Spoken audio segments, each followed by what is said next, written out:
हमें इस नारंगी रंग से आलेखित सम्मिश्र संख्या के कोण और त्रिज्या यानी रेडियस को एडजस्ट करना है और इसे नीले रंग से आलेखित सम्मिश्र संख्या ऋणात्मक 3.5 जमा 6.06 आयोटा से मैच कराना है जो यहां है।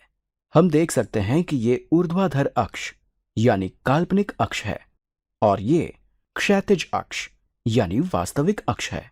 इस संख्या का वास्तविक भाग ऋणात्मक 3.5 है, इसलिए हमने इसे वास्तविक अक्ष पर आलेखित किया है। ये ऋणात्मक 1, ऋणात्मक 2 और ये ऋणात्मक 3.5 है और इसका काल्पनिक भाग 6.06 है। इसलिए हम ऊपर की ओर 1, 2, 3, 4, 5, 6 और यहां 6.06 तक जाते हैं। तो इसे ऐसे आलेखित किया गया है। अब हम इसके ध्रुवीय रूप मतलब पोलर फॉर्म के बारे में सोचते हैं, क्योंकि इसे दर्शाने का ये भी एक तरीका है। अब हमें यहां इस कोण को एडजस्ट करना है। ध्यान दीजिए, कोण को हम कोणांक यानी आर्ग्यूमेंट भी कहते हैं। जब हम सम्मिश्र संख्या को इस रूप में आलेखित करते हैं, हमें इस त्रिज्या को भी एडजस्ट करना है, जिसे हम मापांक मतलब मॉड्यूलस भी कहते हैं। आइए इसे बदल देते हैं। अगर हम यहां त्रिज्या बढ़ाते हैं तो ये थोड़ा बढ़ जाता है। अब इसका कोण बढ़ाते हैं। ये π/3 है और ये π/2 है, तो हमें इस कोण को 2π/3 तक बढ़ाना है। हम देख सकते हैं कि यही इसकी सही दिशा है, लेकिन हमें यहां त्रिज्या को थोड़ा और बढ़ाने की जरूरत है। तो हमारे पास यहां त्रिज्या 7 के बराबर है और कोण 2π/3 के बराबर है। अब सत्यापित यानी वेरीफाई करते हैं कि ये सम्मिश्र संख्या और ये सम्मिश्र संख्या वास्तव में समान है। हम इसे पहले ही इस आकृति यानी डायग्राम में देख चुके हैं। हमने इसे दोनों रूप मतलब रेक्टेंगुलर रूप और ध्रुवीय रूप में आलेखित कर दिया है, जबकि हम जानते हैं कि ये एक सम्मिश्र अक्ष यानी कॉम्प्लेक्स एक्सिस है और ये एक वास्तविक अक्ष यानी रियल एक्सिस है। चलिए इस जानकारी को यहां से कॉपी करके अपनी नोटबुक पर पेस्ट करते हैं। तो हमने इसे यहां पेस्ट कर दिया है। अब इसे सत्यापित करते हैं। अब यहां हमारे पास एक कोणांक है, या यूं कहें कि एक कोण है।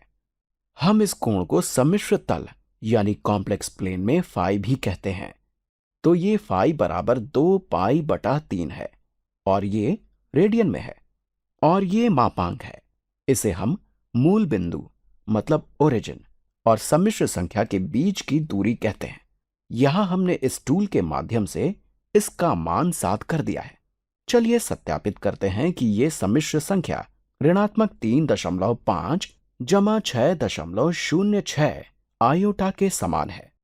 अब हम इसे 7 यानी इस मापांक या त्रिज्या गुणा एक्सपोनेंशियल की घात 2/3 गुणा पाई गुणा आयोटा लिख सकते हैं और यूलर की तत्समक यानी यूलर्स आइडेंटिटी के अनुसार हम जानते हैं कि ये पूरी संख्या 7 गुणा कोष्ठक में cos 2/3 गुणा पाई जमा आयोटा गुणा साइन 2/3 गुणा पाई के बराबर है।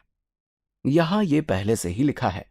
चलिए सत्यापित करते हैं कि cos 2/3 गुणा पाई क्या है और साइन 2/3 गुणा पाई क्या है। ये कोण 2/3 है। हम यहां इकाई वृत्त यानी यूनिट सर्कल बनाने के बारे में सोच सकते हैं। ये 2/3 पाई है। अब इस तरह का एक इकाई वृत्त बनाते हैं, क्योंकि मैं चाहता हूं कि आप ट्रेडिशनल रेक्टेंगुलर कोऑर्डिनेट और ध्रुवीय अक्ष पर होने वाली गतिविधियों में भ्रमित ना हो। ये ध्रुवीय रूप नहीं है। हम यहां काल्पनिक संख्याओं को आलेखित नहीं कर रहे हैं। ये केवल एक पारंपरिक इकाई वृत्त है। ये एक्स अक्ष है और ये वाई अक्ष है। हम जानते हैं कि 2/3 पाई 120 डिग्री के समान होता है। ये कुछ इसके जैसा दिखता है। आइए इसे थोड़ा अच्छे से खींच देते हैं।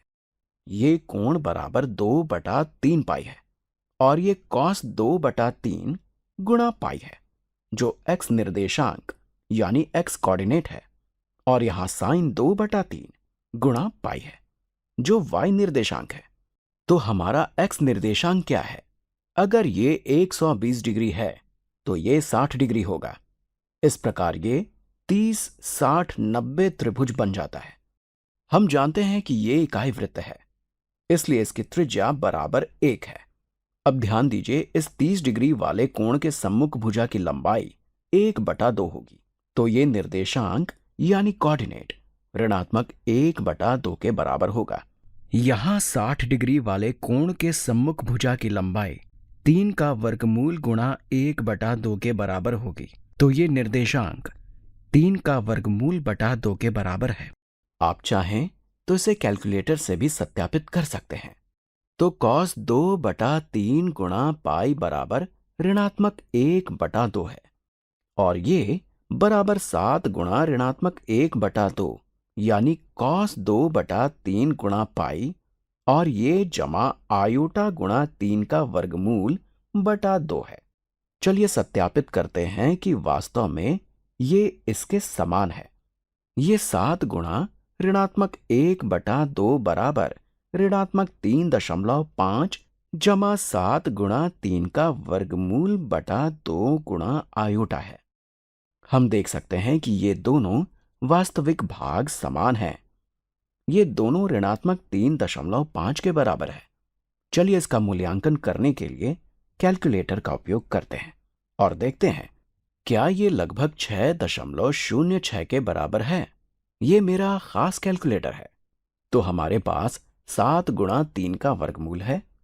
अब इसे 2 से विभाजित करते हैं, और अगर इसे निकटतम शतांश मतलब नियरेस्ट हंड्रेड्स तक सन्निकटित मतलब राउंड ऑफ करते हैं तो हमें ये 6.06 मिलता है। इसलिए ये लगभग ऋणात्मक 3.5 जमा 6.06 गुणा आयोटा है। शुरुआत में हम इसी सम्मिश्र संख्या की बात कर रहे थे।